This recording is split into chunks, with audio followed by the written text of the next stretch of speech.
Bienvenue à ce webinaire, donc un webinaire qui va porter sur le kénopode blanc et le Datura stramoine. Je m'appelle Marie Flamand, je travaille chez Agrotransfert Ressources et Territoires, je suis chef de programme et je vais vous co-présenter ce webinaire avec mon collègue Bastien Bouquet. Bonjour à tous. Nous avons en backup Simon Vendris et Karine Zeriba pour répondre à vos questions. Je vais commencer donc par vous détailler le programme de ce webinaire. Nous allons vous parler de la biologie du kénopode blanc et du Datura stramoine. C'est par des éléments de compréhension de cette biologie qu'on pourra ensuite savoir quel levier est pertinent, lequel ne l'est pas. On balayera l'ensemble des leviers de gestion agronomique. On fera un focus sur le FOSMI. Et puis, on terminera par évoquer quelques leviers moins courants que sont l'essaimage et l'apport d'azote localisé. On vous présentera l'efficacité de ces deux leviers. Voilà.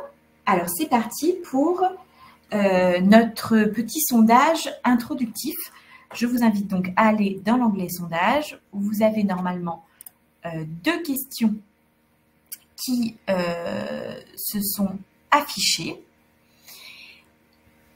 L'objectif, c'est de reconnaître parmi ces adventices le kénopode et le Datura. Donc, vous avez 4 photos d'adventices, 2 questions. La première, où est le kénopode? La deuxième, où est le Datura? Voilà, je vous laisse quelques secondes pour répondre à ces questions. Allez, Bastien, je pense qu'on peut clôturer ce sondage. Qu'est-ce que tu en penses? Je crois qu'au niveau des votes, on a une trentaine de votes. Ce qu'on peut en conclure, c'est que le kénopode, on est plutôt pas mal. C'est-à-dire que là, on a vraiment une majorité de réponses justes. C'est déjà... Oh, si, ça y est, le Datura, on se rattrape. On se rattrape sur le Datura. Au début, il y a quelques petites hésitations. Mais ça y est, maintenant, on a aussi le Datura où la bonne réponse est majoritaire. Donc, du coup... le Datura, on était bien à la photo B et le kénopode à la photo C. Voilà. Je poursuis ce webinaire. Hop. Alors, ça y est, on rentre dans le vif du sujet. Le kénopode blanc et le Datura stramoine sont 2 adventices annuels à reproduction sexuée. Du coup, quand on s'intéresse à la biologie de ces adventices, ce qui va être important comme élément, ça va être tout ce qui est en lien du coup avec la production des graines, la conservation des graines, la germination des graines. C'est les éléments qui vont nous intéresser par rapport à ces adventices-là. Quand on a le cycle de développement du coup d'une adventice annuelle à reproduction sexuée, on a dans notre stock semencier un stock de graines. Ces graines, elles sont dormantes pour partie et non dormantes pour d'autres. Ensuite, il y a des facteurs extérieurs ou intrinsèques qui vont faire que ces graines vont sortir de dormance. Donc, il va y avoir levée de dormance. Et ça va nous donner du coup notre potentiel d'infestation, c'est-à-dire notre stock semencier dans l'horizon superficiel qui est en capacité de germer. Ce stock semencier en capacité de germer, il ne va germer que si les conditions de germination ensuite sont réunies. Les conditions de germination, elles sont propres à chaque espèce. Il y a la lumière, mais aussi la température et l'humidité du sol, qui sont donc des propriétés de l'espèce auxquelles l'adventice va être en capacité de germer. Donc, adventice non dormante avec des conditions de germination réunies. Tout ça, ça va du coup nous donner des périodes préférentielles de levée, encore une fois spécifiques à chaque espèce. Et c'est pour ça qu'on va parler d'adventice printanière, d'adventice estivale, d'adventice automnale. Aujourd'hui, nos 2 adventices, on a donc le kénopode blanc qui est une adventice dite printanière et le Datura stramoine qui est une adventice dite estivale. Ces adventices, donc ces graines qui ont germé, ensuite, on va les voir émerger ou non, suivant la profondeur d'enfouissement de la graine. Et donc, encore une fois, ici, chaque espèce a une profondeur de levée à laquelle elle est capable d'émerger. On a donc nos plantules ces plantules-là, elles vont se développer et suite à ça, il va y avoir production de graines, graines qui vont tomber au sol, vont être enfouies. Et là, ensuite, on arrive à tout ce qui va être persistance des graines dans le sol. Donc, encore une fois, fonction des propriétés de l'espèce, on a plus ou moins de persistance des graines dans le sol. Et ça y est, la boucle est bouclée. On est revenu à notre cycle de développement des adventices. Ça, c'était pour ce qui est commun à nos deux adventices. Maintenant, je vais passer aux spécificités de chacune d'entre elles. Alors, d'abord, les spécificités du kénopode blanc, en termes donc de biologie. Commençons par la dormance. Donc, une question qu'on peut se poser, c'est, voilà, j'ai des graines qui sont produites sur ma plante mère, les graines tombent au sol, elles sont enfouies. Est-ce que ces graines qui viennent d'être produites, elles sont en capacité de germer? Alors, pour le kénopode, ce qui est assez pratique, c'est que il y a une morphologie des graines qui est différente suivant si elles sont en capacité de germer ou non, donc suivant si elles sont dormantes ou non. On va avoir des graines noires qui vont être dormantes, donc qui ne sont pas en capacité de germer tout de suite, et des graines marron qui sont non dormantes et qui, elles, peuvent germer de suite. Cette proportion de graines noires et de graines marron, elle est variable et elle dépend principalement des conditions de maturation sur la plante mère. Si les conditions de maturation, elles ont été stressantes, avec une photopériode courte, on va avoir plus de graines non dormantes que si les conditions de maturation, elles ont été favorables. Pour autant, on a quand même une très grande majorité de graines qui sont dormantes. Et donc, en conditions favorables, on a 97% des graines suite à la maturation sur la plante mère qui sont dormantes. Le graphique que je vous présente ici, enfin les graphiques que je vous présente ici, on a deux populations, hein, P1, P2, avec à chaque fois dans ces deux populations des graines dormantes noires, des graines non dormantes marron.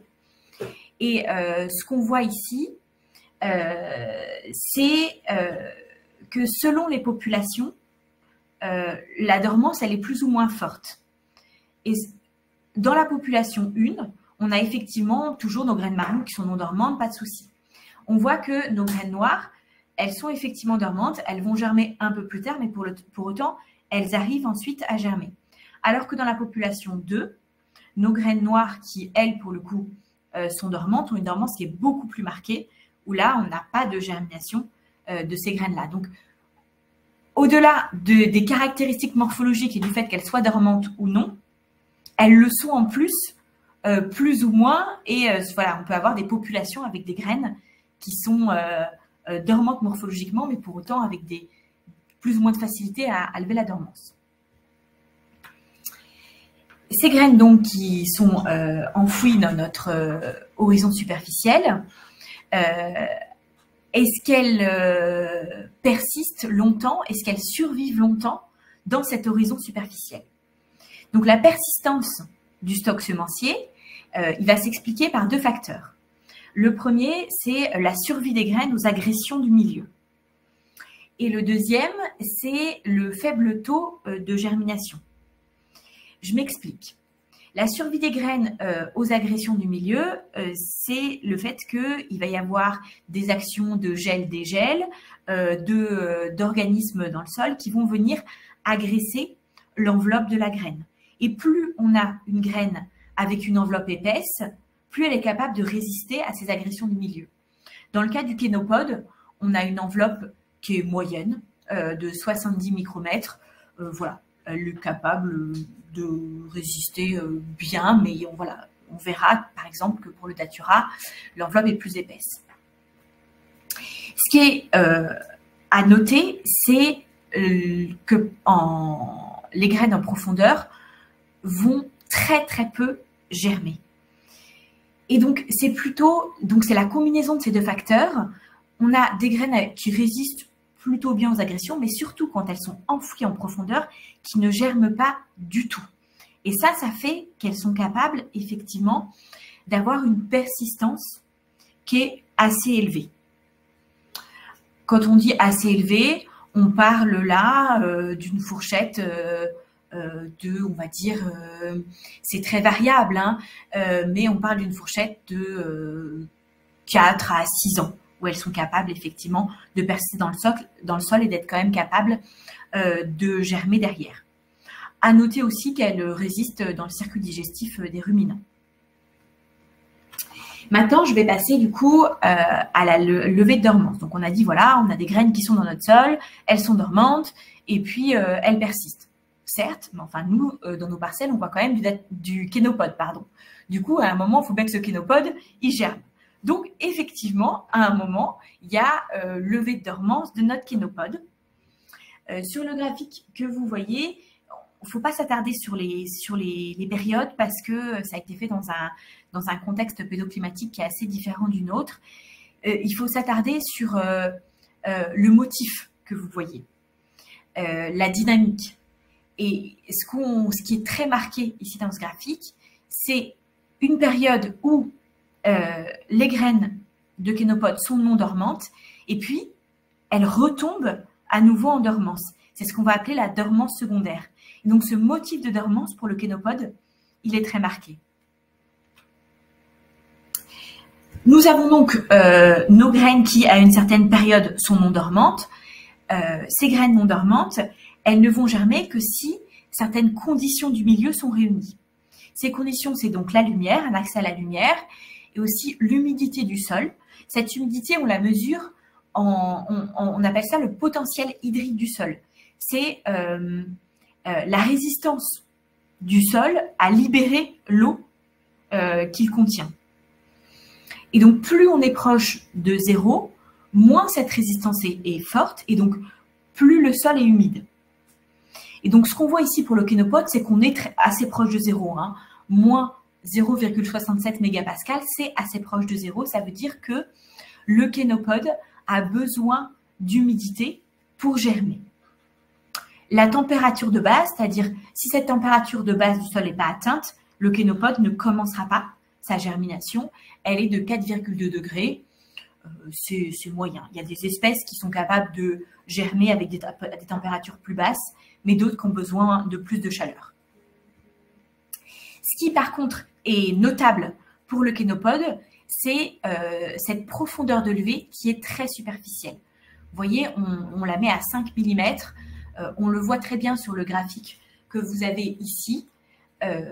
Là, à 5 mm de profondeur, on a déjà une émergence qui a déjà bien diminué. Et à 1 cm, on avoisine presque les 0% d'émergence de notre kénopode. Donc là, ça, c'est très marqué. Le kénopode, sa profondeur de levée, c'est pour des graines qui sont dans le premier centimètre du sol. L'ensemble de ces éléments, donc, on a des graines non dormantes à une certaine période qui vont germer si les conditions du milieu sont réunies.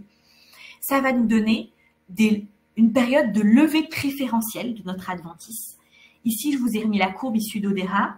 Donc, on voit que cette période de levée pour le kénopode, on a un premier pic au printemps, en mars-avril, et on va pouvoir poursuivre ces levées jusqu'en septembre, où là, on a des levées possibles de kénopode avant qu'à nouveau, il rentre en dormance en octobre-novembre, et ensuite qu'on n'ait plus de germination de notre kénopode.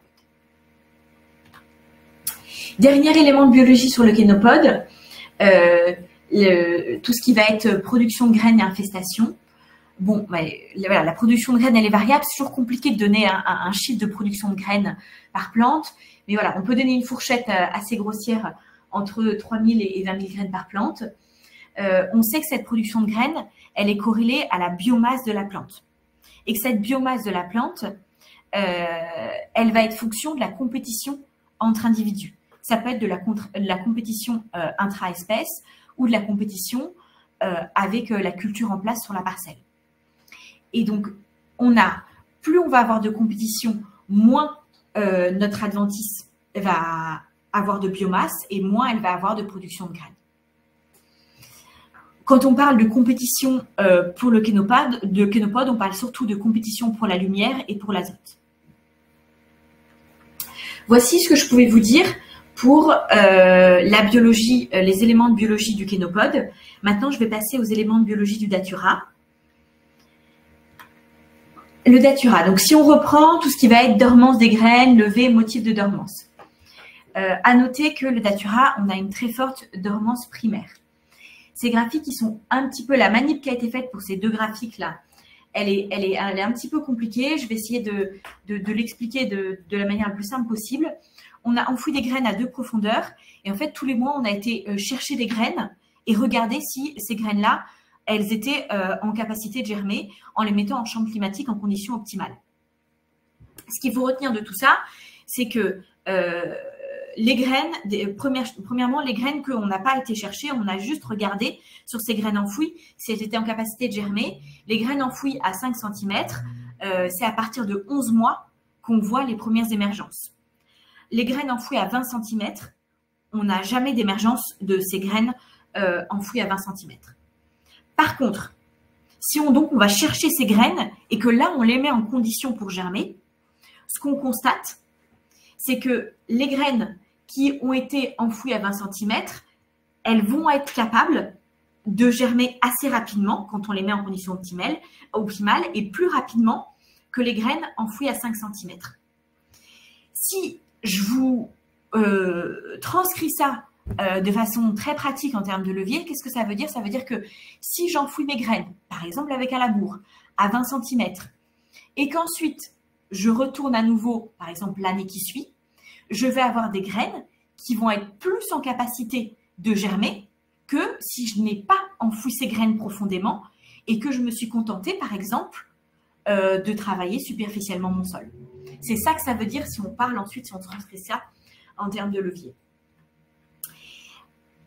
Autre élément aussi qu'on peut repérer, c'est le motif de dormance. Je vous ai mis d'autres espèces de datura en comparaison.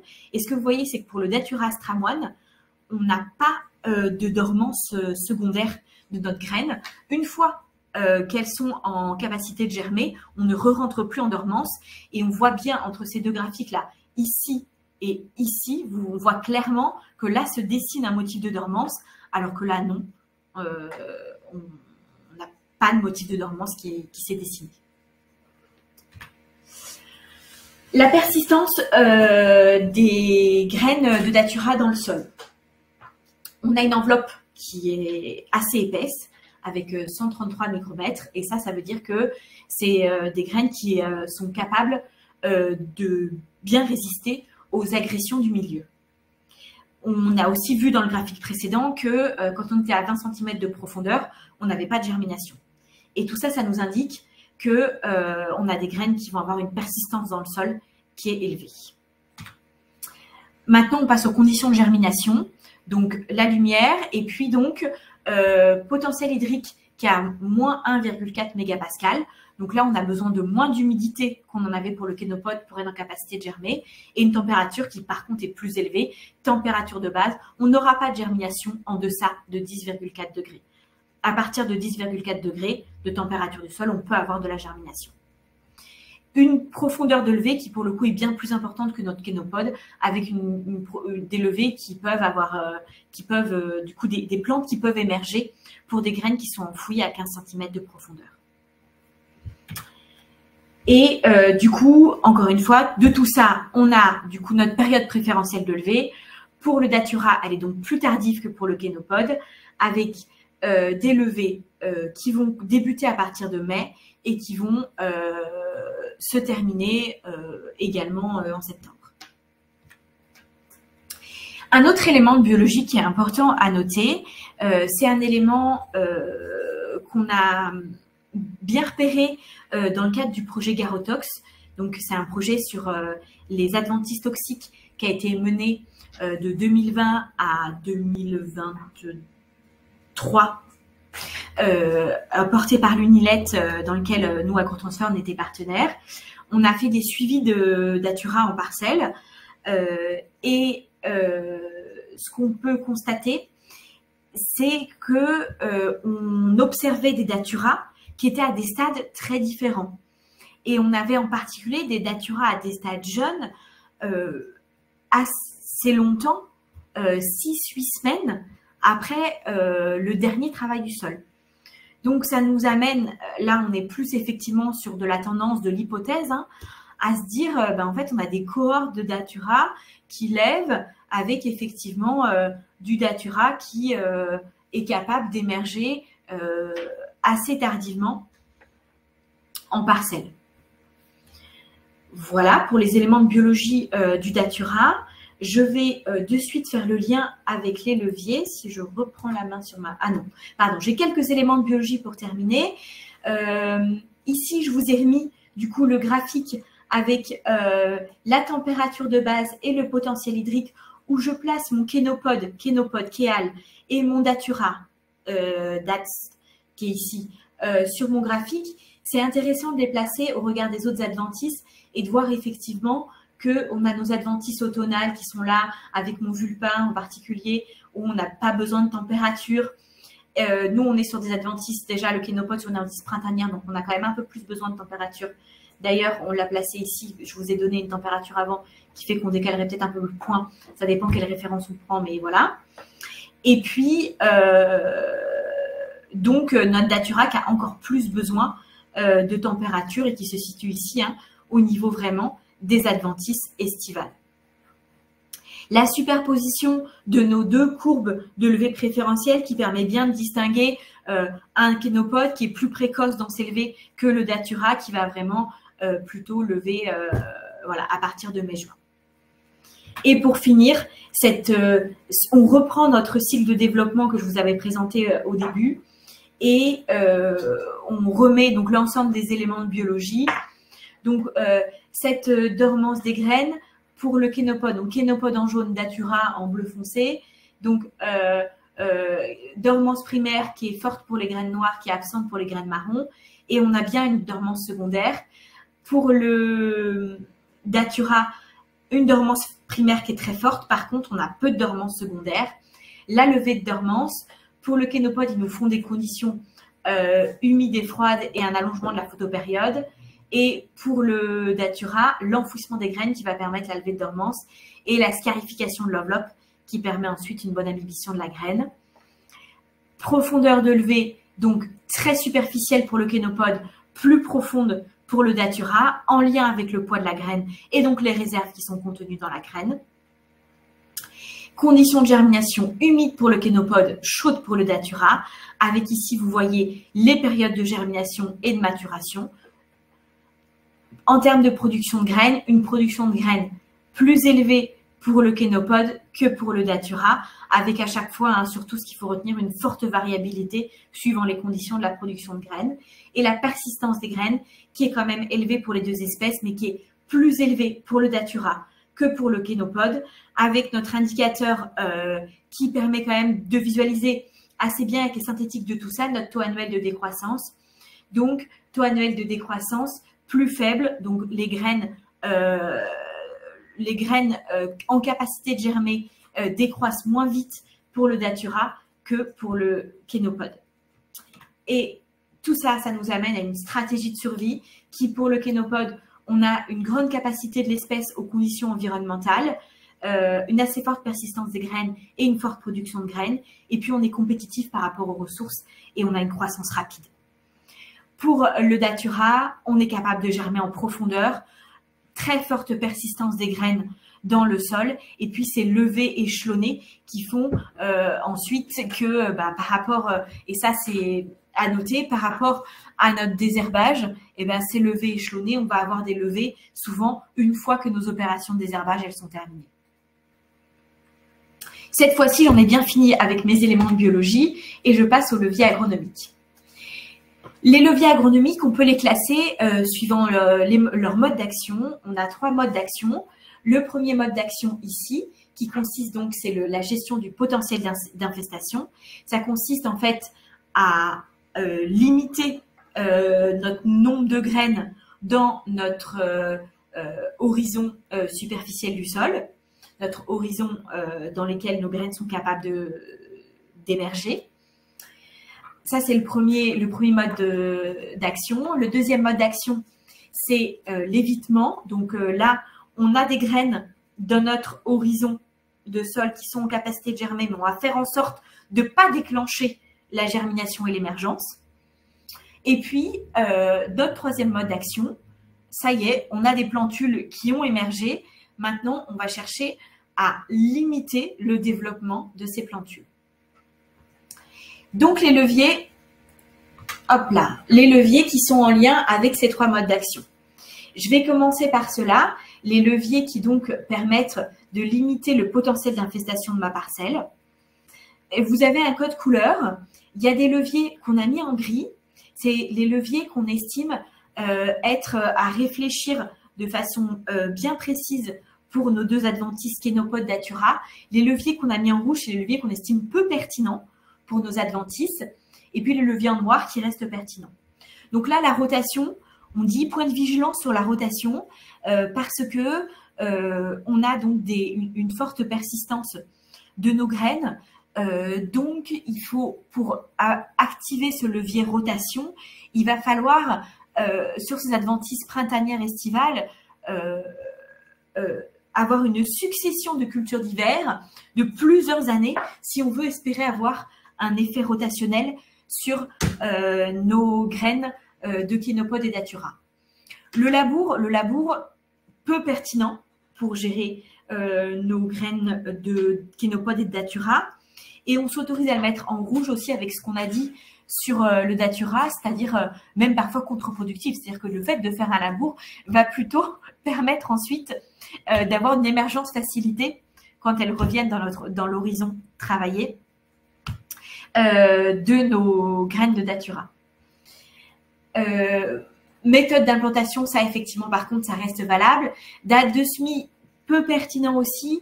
On voit bien que on a effectivement un semis qui peut avoir lieu effectivement tout au long de la période printanière estivale.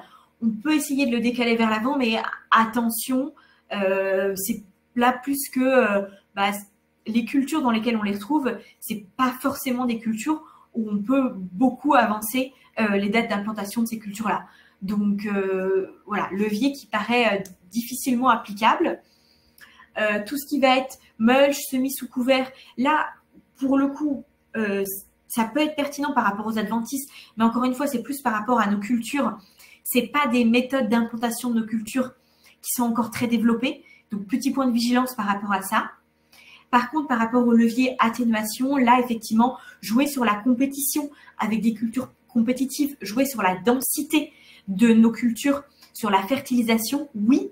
Là, on voit déjà plus de potentialité pour gérer notre Kénopode et notre Datura. Essimage, on va en parler du coup par la suite. Et par contre, pareil, export des semences, donc c'est via l'export des résidus de culture. On ne voit pas trop dans nos cultures là, dans lesquelles on va retrouver des adventices comment on pourrait exporter. Voilà, c'est quelque chose qui est pas trop compatible avec les cultures dans lesquelles on va les retrouver. J'enchaîne avec du coup, ah oui, donc pour vous dire, donc du coup, là on va du coup se concentrer sur le faux semis, la fertilisation azotée et puis l'essimage. J'enchaîne tout de suite avec le faux semis. On revient sur notre projet Garotox. Dans notre projet Garotox, on a un premier essai qui a eu lieu en Nouvelle-Aquitaine. On a fait des faux semis de printemps avant culture de haricots. Donc, on était sur des faux semis en juin. On était sur des faux semis donc assez tardifs en saison. Et on a différentes modalités. Une modalité, donc, on n'a pas fait de faux semis, juste la préparation de sol classique avant le semis. Et une modalité où on a fait un passage de herse rotative quelques jours avant le semis, donc juste ensuite un passage de hersétrie juste avant le semis. Et puis, cette modalité-là, où on a notre passage de herse rotative qui est un peu plus en amont et suivi de 2 passages de hersétrie, quelques jours seulement entre nos passages, et puis ensuite le semis. Et donc, on est sur, ce qu'on regarde, c'est vraiment la stratégie. Est-ce que cette stratégie de travail du sol successif, elle permet de gérer notre Kénopode et notre Datura? Sur le Kénopode, si on regarde 5 jours après semis et puis 12 jours après semis, on voit que dans cette modalité où on a fait des travaux du sol successifs, On se retrouve derrière, c'est la modalité où on a le moins de kénopodes, ensuite en parcelle. Donc, avec plutôt une bonne efficacité. Donc, efficacité, c'est en fait le nombre de kénopodes restants par rapport, du coup, à nos kénopodes dans notre modalité où on n'a pas travaillé. Et donc voilà, donc cette modalité-là, la modalité herse rotative plus 2 passages de RC tri peut se passer, on va dire, qui permet d'assainir, allez, on peut le dire, la parcelle vis-à-vis des kénopodes. Sur les datura, là, pour le coup, on a du mal à conclure parce que faible densité. Donc, quand on a une faible densité, faire discriminer nos modalités, c'est assez risqué. Et donc, on ne s'autorise pas à dire oui, on a une modalité qui est meilleure qu'une autre au regard de la faible densité de datura. Tac. Deuxième essai, un faux-semis de printemps avant culture de haricots en Hauts-de-France. Donc là, effectivement, la modalité où on a juste travaillé le sol avant, avec une modalité où on a fait un passage de herse assez précocement, de herse rotative, puis 2 passages de RC tri. Et là, on a des résultats en fait qui sont contradictoires avec la première parcelle, puisqu'on a moins d'efficacité dans nos modalités où on a fait plus de passages. Donc pourquoi ? Parce que en fait, nos faux-semis ont été faits. Là, le passage de herse rotative, il était en condition sèche. Donc en fait, il n'a pas permis une bonne levée de nos adventices. Et derrière, donc on a eu peu d'adventices, et pour autant ces adventices-là, là il a eu un peu d'eau, donc là pour le coup elles se sont bien développées. Et derrière notre RC tri, qui était pas si proche que ça de notre herse rotative, elle a eu un peu du mal à les gérer. Donc du coup, ils sont toujours là en fait, ils sont toujours là en culture, pas très bien gérés par les passages de RC tri, et donc derrière en culture ils sont toujours présents. Derrière essai faux-semis. Donc faux-semis d'automne cette fois-ci, on était sur une interculture longue entre un blé et un orge de printemps dans les Hauts-de-France, et donc on a fait des déchômages successifs avec un déchômeur. Qu'est-ce qu'on va constater?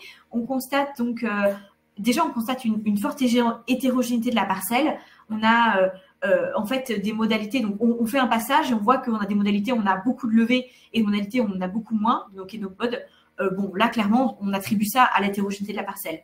Mais donc, sur nos zones où on avait un potentiel de levée, et là, on voit qu'effectivement, on est passé lors des 3 passages, on a bien à chaque fois permis des levées de kénopodes. Donc, chaque fois qu'on passe, on permet effectivement des levées de kénopodes.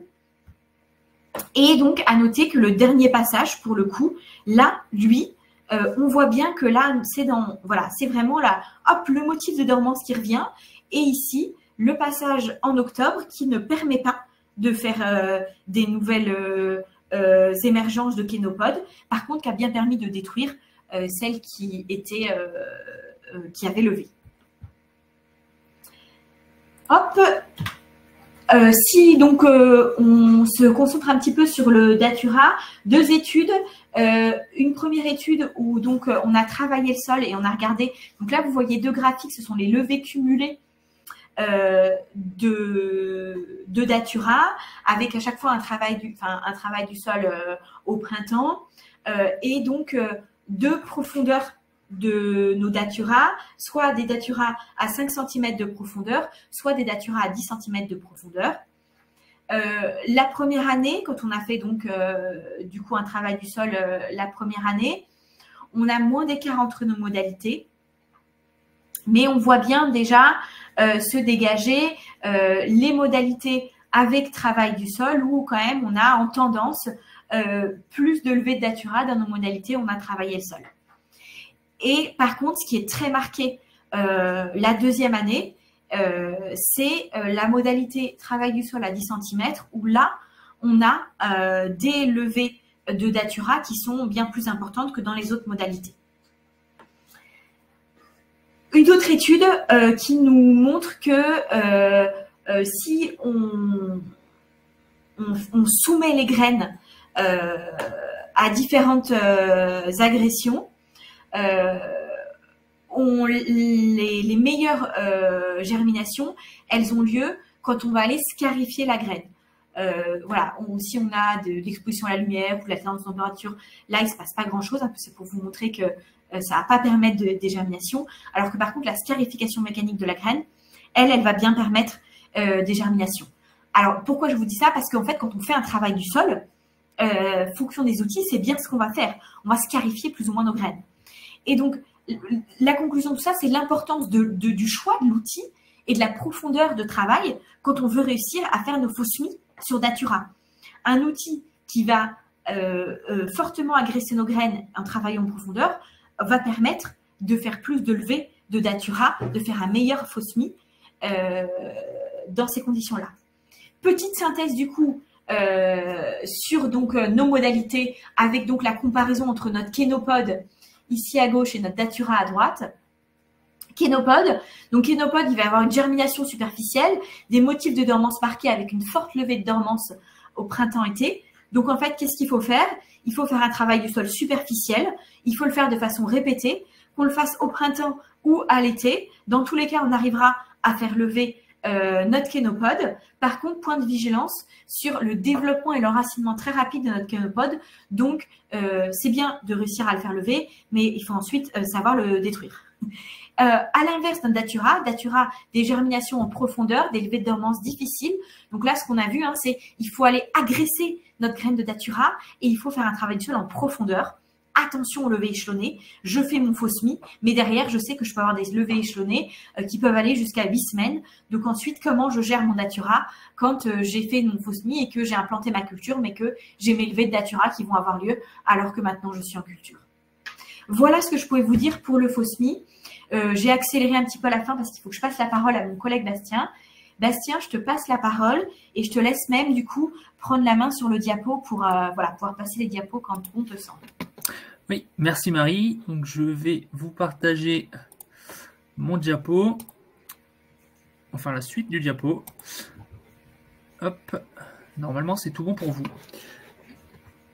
Alors, du coup, merci Marie pour ces éléments sur le faux semis. Moi, de mon côté, je vais vous parler un petit peu plus en détail de deux autres leviers un petit peu plus innovants qu'on a pu tester ou étudier un petit peu en détail concernant nos deux adventices. Donc, je vais vous parler à la fois de l'essimage des Kenopod et également de nos travaux en lien avec le projet COPRA piloté par l'INRAE de Dijon sur la fertilisation localisée sur le rang de semis pour évaluer la dynamique de compétition culture adventice. Donc, je commence dans un premier temps par l'essimage.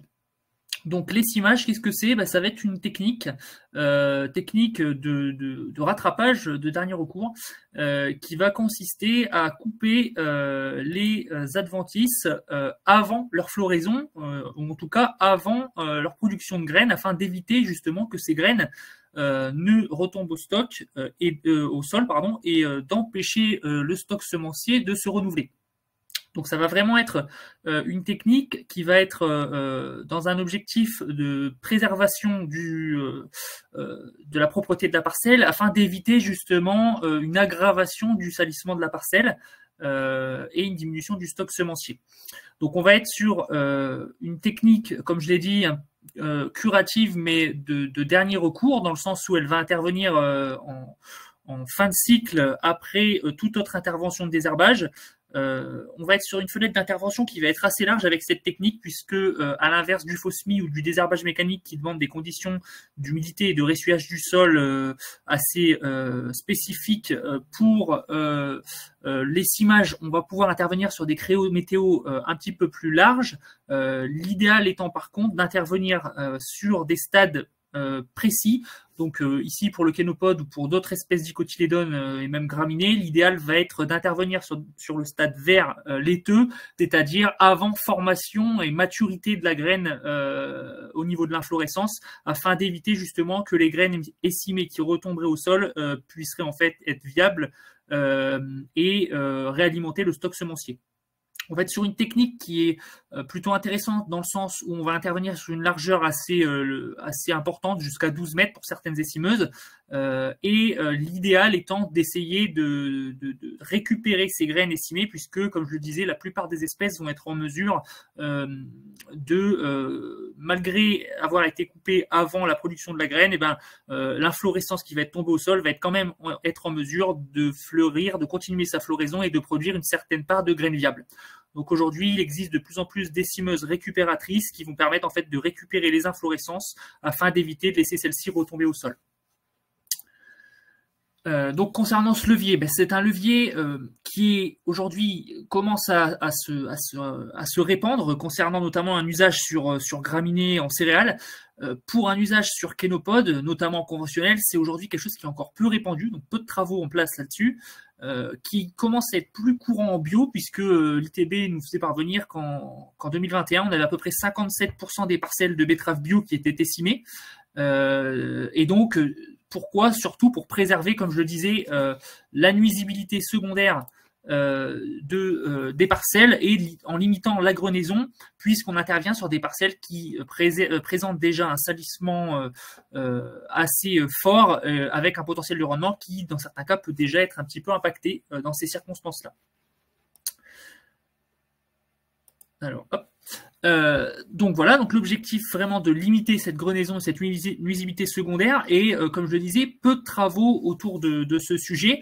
Lors de nos précédents projets, donc du projet système de culture intégré avec moins d'herbicides, certains agriculteurs avaient déjà testé l'essimage en kénopode et nous faisaient part du fait que les kénopodes étaient assez complexes finalement à estimer, puisqu'on se rendait compte que cette espèce était capable de rebrancher notamment en tolérant, et donc de reformer des inflorescences et reproduire des graines malgré tout après l'essimage.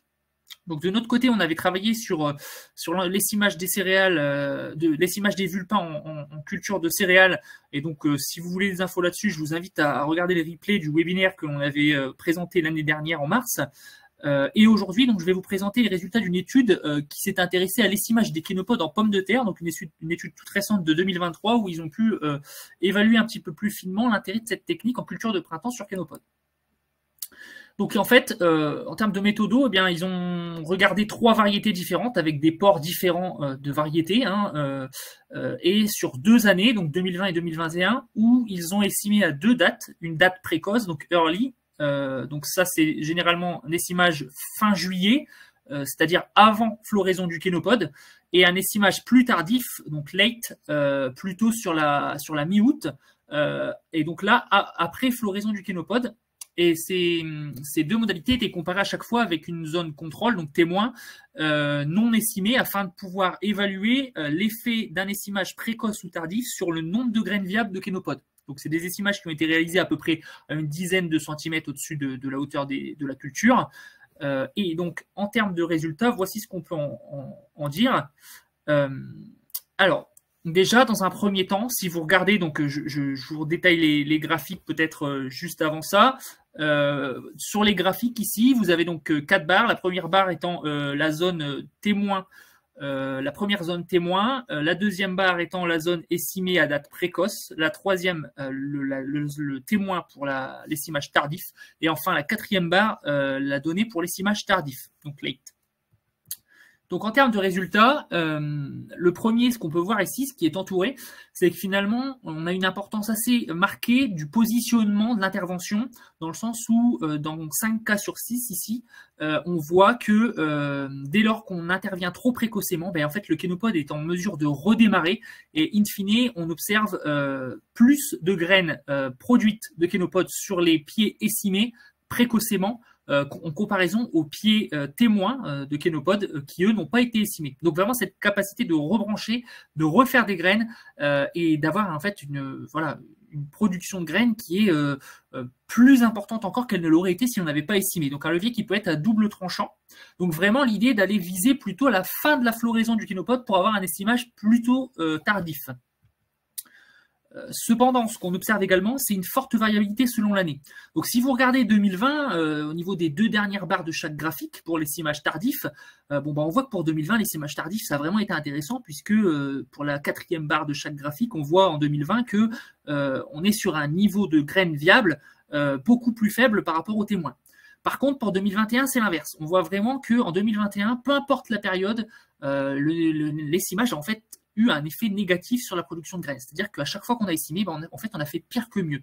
Donc vraiment nécessaire de bien réfléchir à la technique. Et donc, au-delà de cette étude, déjà dans un premier temps, vraiment utiliser l'essimeuse récupératrice, ça peut vraiment paraître intéressant pour à la fois limiter les inflorescences qui seraient tombées au sol, de reformer des graines, d'avoir en plus de nouvelles graines au sol, en complément des nouvelles graines qui seraient produites suite au rebranchement de l'espèce.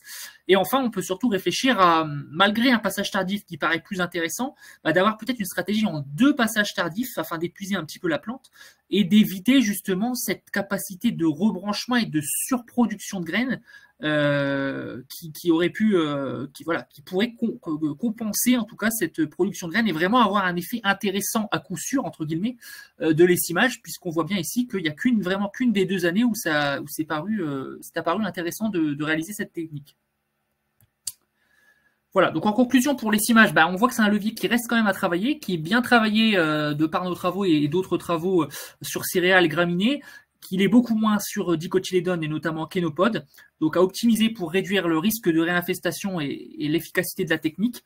Importance du choix de l'outil, idéalement d'utiliser l'essimeuse récupératrice afin de limiter les risques qui existent si on laisse les kénopodes au champ, d'avoir des graines qui se forment malgré tout. Comme je l'ai dit, essayez de tester un double essimage en 2 passages tardifs afin de limiter le risque de surproduction de graines suite au rebranchement. Et malgré tout, ça présente quand même une alternative intéressante, je pense, au désherbage manuel, puisqu'on est sur à peu près 60 € de l'hectare pour un passage d'essimage. Quand on compare ça à une stratégie manuelle, en tout cas en complément à la fin, ça peut éventuellement paraître intéressant en termes de coût. Et au niveau d'une autre alternative, nous, on voit apparaître en région de France, notamment en culture de betterave, ce qu'on appelle les arracheuses à pneus, les outils d'arrachage à pneus, où en fait l'idée là, ça va être d'arracher les plantes entières.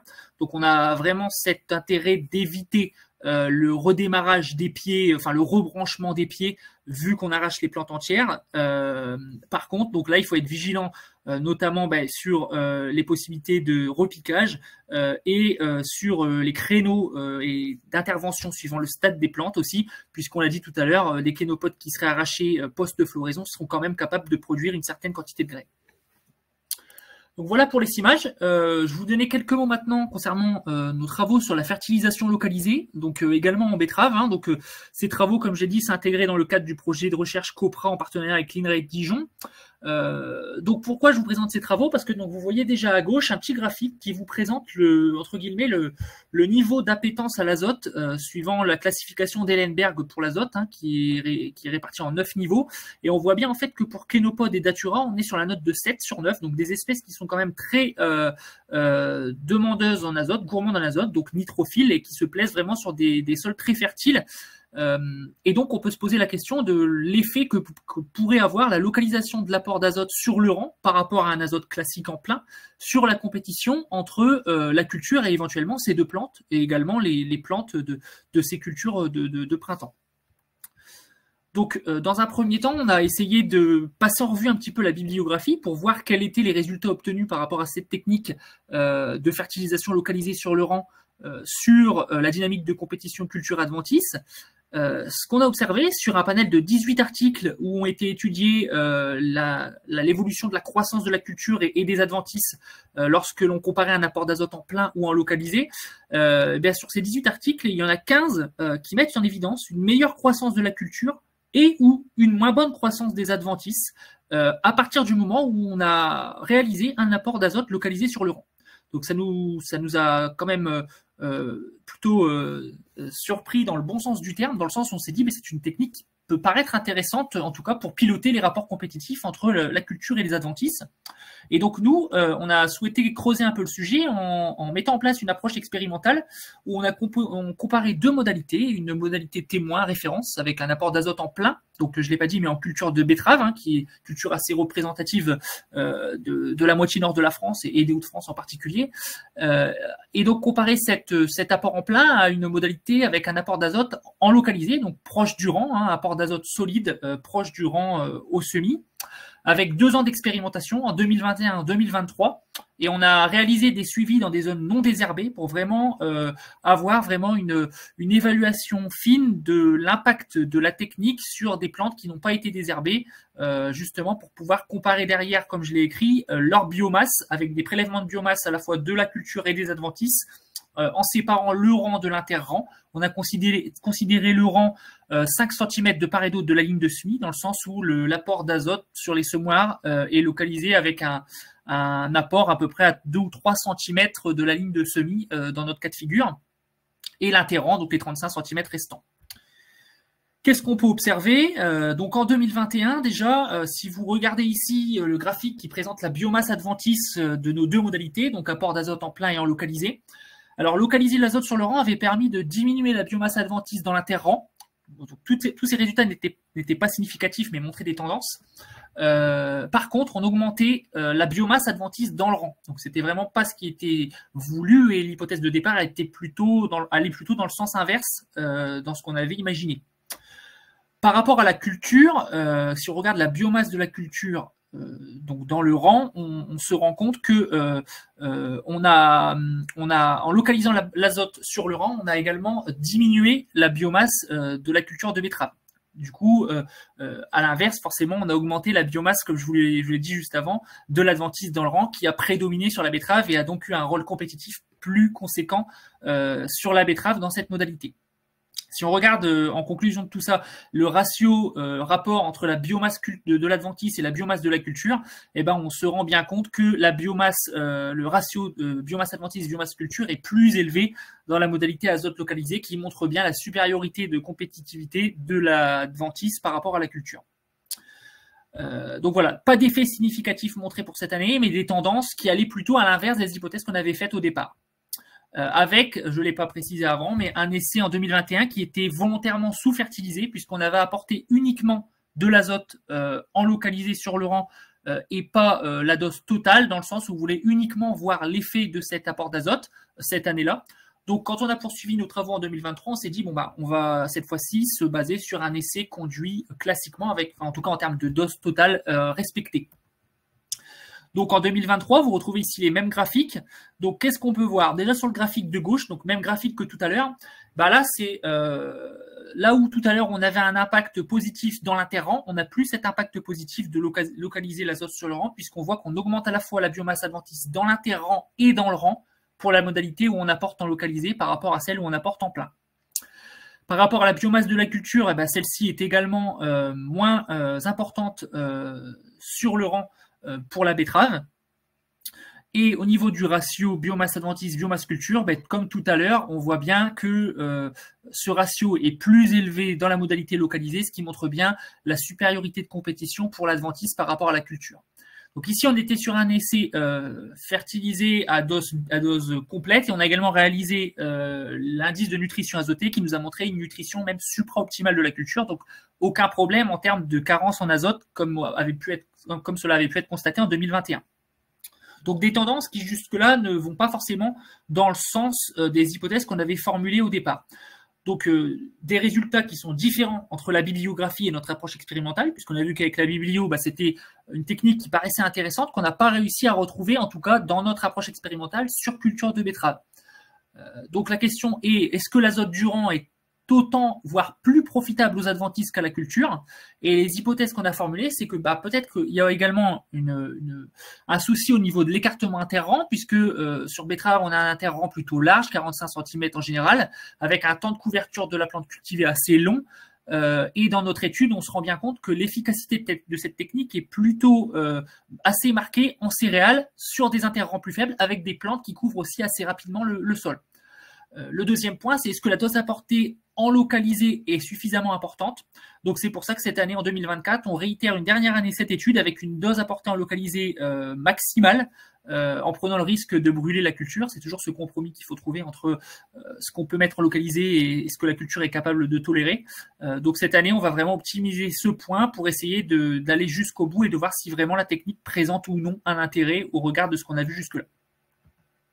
Voilà, donc en résumé, ce qu'il faut retenir de cette petite présentation, comme vous l'a dit Marie aussi tout à l'heure, on voit que sur Kenopod et Datura, nos leviers de gestion agronomique vont être moins nombreux que pour les graminées, dans le sens où on est sur des espèces avec une persistance beaucoup plus élevée des graines dans le stock, une persistance au niveau de la survie qui est vraiment plus importante, des taux annuels de décroissance plus élevés, comme vous l'a dit Marie, des plages de levée assez étendues du début du printemps jusqu'à une grande partie de l'été pour Kenopod et Datura, avec des leviers comme le labour, l'alternance entre culture d'hiver et de printemps ou le décalage de la date de semis qui peuvent paraître moins pertinents et moins efficients que ce qu'ils peuvent être sur les graminées.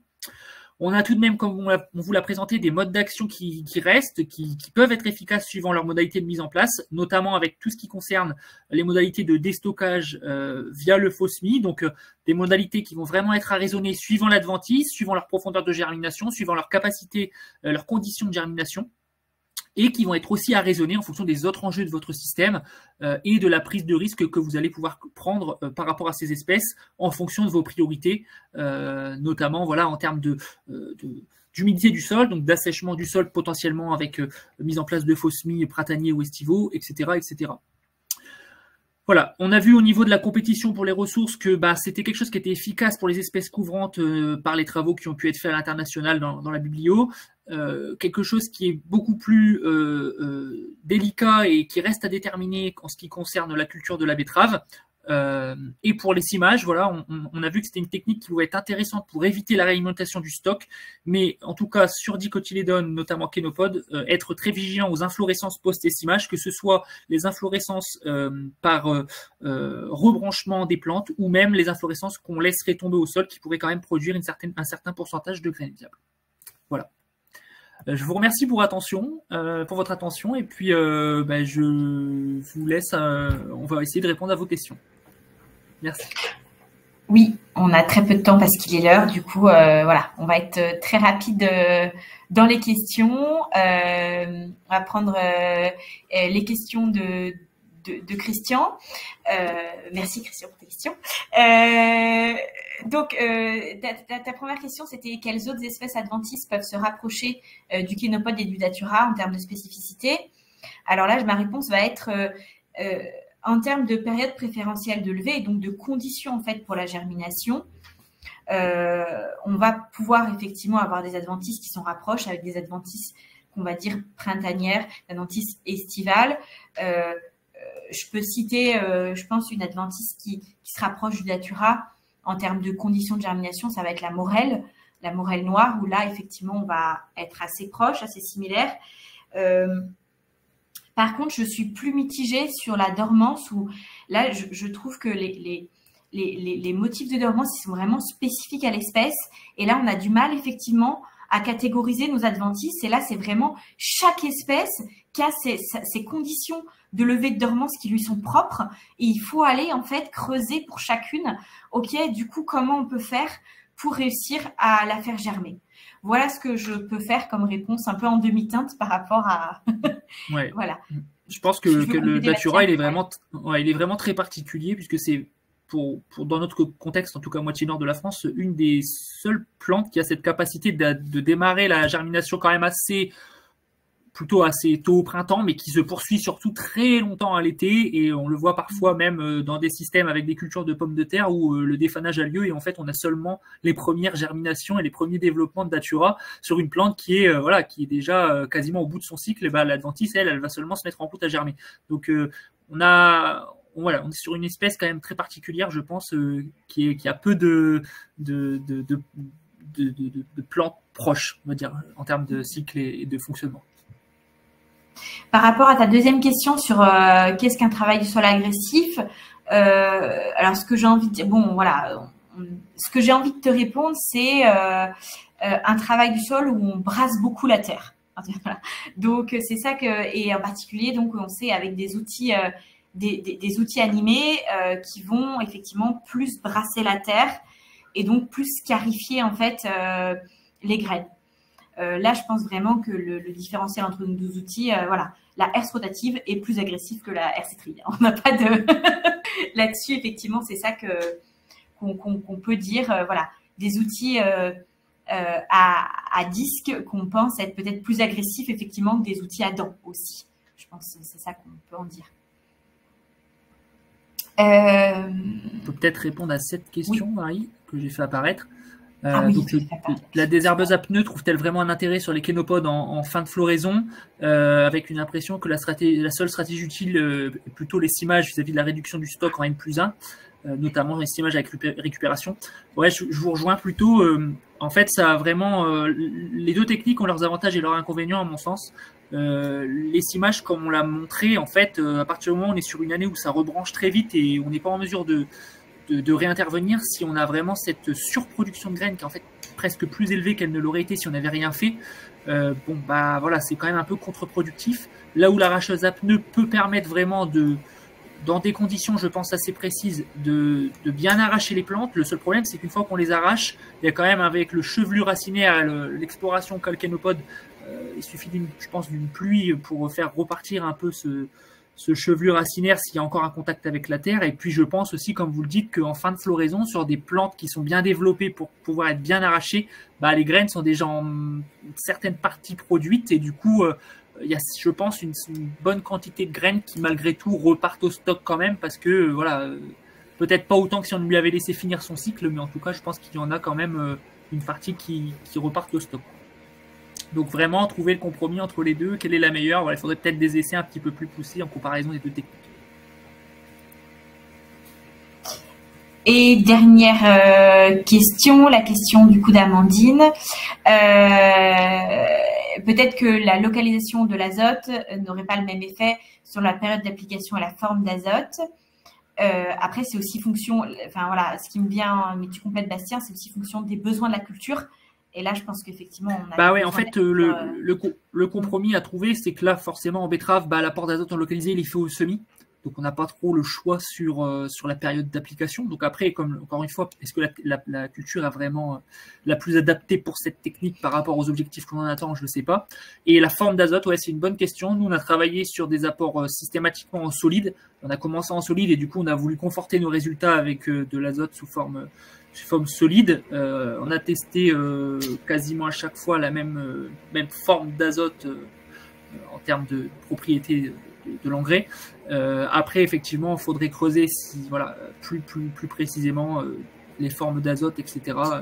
Mais je pense que la chose qui serait la plus à creuser, c'est surtout au niveau de la culture. Je ne sais pas si en fait la dynamique de couverture avec l'écartement de la betterave et la dynamique de compétition est suffisamment bonne pour en fait avoir un effet intéressant de la technique sur betterave.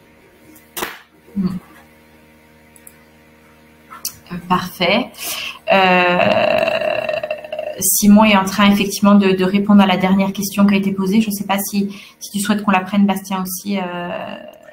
Est-ce que vous en aurez? On peut l'afficher. On peut plus l'afficher du coup. Mais oui, c'est ça. Mais je rejoins un peu ce que dit Simon.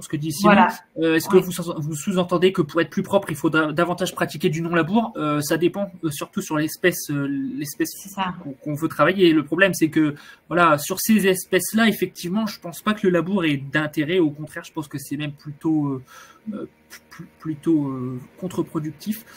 Par contre, vous allez vite voir apparaître d'autres problématiques en pratiquant un non-labour un peu plus régulier, suivant, voilà, ça dépend vraiment des techniques que vous allez mettre en place derrière, l'enchaînement des pratiques et des leviers que vous mettez en place. Pour ces deux espèces-là, comme l'a dit Marie, je pense pas que le labour soit quelque chose de très approprié, notamment pour Datura, où on voit qu'en fait, à partir du moment où vous l'enfouissez, c'est la cata. Par contre, pour les graminées automnales, comme on l'avait vu dans le précédent webinaire, là, le labour, il est complètement pertinent. Hein. C'est encore une fois à raisonner en fonction de l'espèce. Et ben, je pense qu'on va être bon pour les questions. On a déjà 6 minutes de retard, donc merci. N'oubliez pas de répondre au sondage, du coup, de satisfaction du webinaire. Grand merci de nous avoir suivis. J'espère que ça vous a intéressé. Et bon après-midi. Bon après-midi à tous. À bientôt. Au revoir. Au revoir.